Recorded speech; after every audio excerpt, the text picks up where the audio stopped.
Malta Customs, responding to new challenges.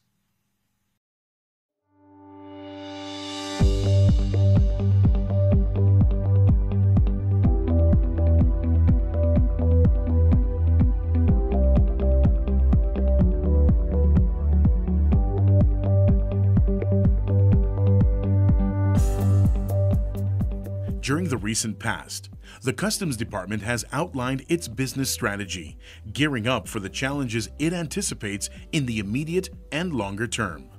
As a forward-looking organization, putting pen to paper is not enough. The implementation of what is drafted presents a challenge in itself. In an economy that is ever-growing, a frontier control agency has to perform its utmost to sustain this positive trend by ensuring that trade barriers are continuously eliminated.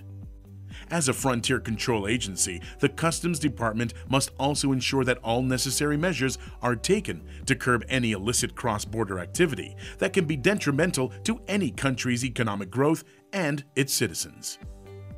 In actual fact, balancing the need to advance trade facilitation measures in favor of all compliant traders, with all the requirement of adopting a robust approach to address tax evasion and tax avoidance by a number of traders who are still shirking their responsibilities, is not an easy task. We can only manage to do so by investing in new technology and upskilling our staff to identify and tackle risks. Following the successful local development and launching of a new export system in 2015, the department undertook the initiative to develop a new import system to replace the ailing one which the Maltese Customs has operated since accession to the European Union. This was a major challenge for the department's IT team and MITA, the government supporting agency, as the system had to cater for the ever-increasing needs of both the department itself and the trading community, as well as those of the European Union. The new import system was in fact developed over the past 2 years and launched in July of this year. Every modern organization that is eager to keep pace with the global changing realities has to enhance its ICT systems and improve resilience. The aging core ICT systems in use within the Customs Department have become difficult to maintain due to their technological limitations. For this reason, we have embarked on an upgrading and a complete redeveloping program. This program will take up to 2020 to complete. In order to further enhance the service provided to the trading community, Malta Customs is developing a system whereby all payments are made online. In addition, the department has waived the long-standing guarantees on checks issued in favor of the department. International trade dynamics, local initiatives, and enforcement requirements have led the department to establish the Legal Framework Review Board to evaluate national laws and regulations to keep them updated in line with the department's needs and those of the relevant stakeholders. The department's Trusted Trader Initiative, the Authorized Economic Operator Program, is also being promoted to enable trusted operators to benefit from incentives that give them a competitive edge in a dynamic world. The uptake so far has been satisfactory, but Malta Customs is aiming to increase the thrust of this program across the board.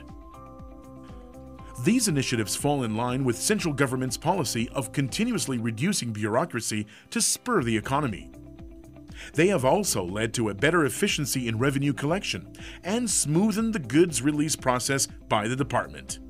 They also help address the threats emanating from the black economy. The efforts in the several areas in which the department operates have been duly acknowledged. Malta Customs has recently been awarded the Global Anti-Counterfeiting Award, and this year the department has had its largest drug haul, spurring recognition from several customs authorities worldwide. In the meantime, the department is on a continuous clampdown on illegal imports of excisable goods. Customs has also increased its efforts in curbing the illegal movement of cash, entering or leaving our country, by setting up a specialized team focusing on such movements.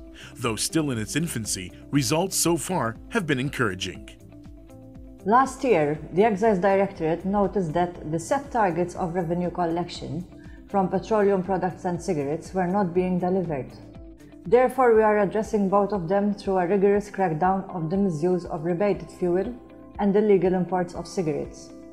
So far, we have registered an increase in revenue over last year pertaining to these two commodities. However, we have a lot more to do. What Malta Customs has done and achieved so far instills confidence, but the department is convinced that it can do more. Negotiations are underway to set up a canine unit that will complement the department's efforts in its fight against tobacco smuggling, illicit cash movements, and illegal drug imports.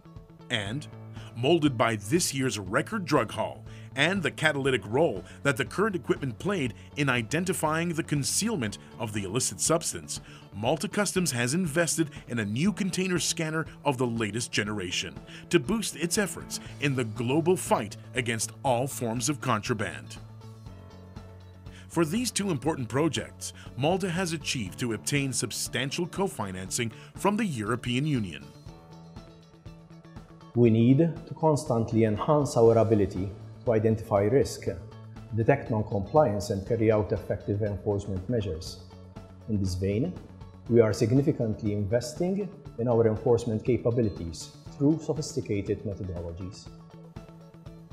The department is fully aware that the equipment it has is the pinnacle of the thrust it must have in honoring its various commitments.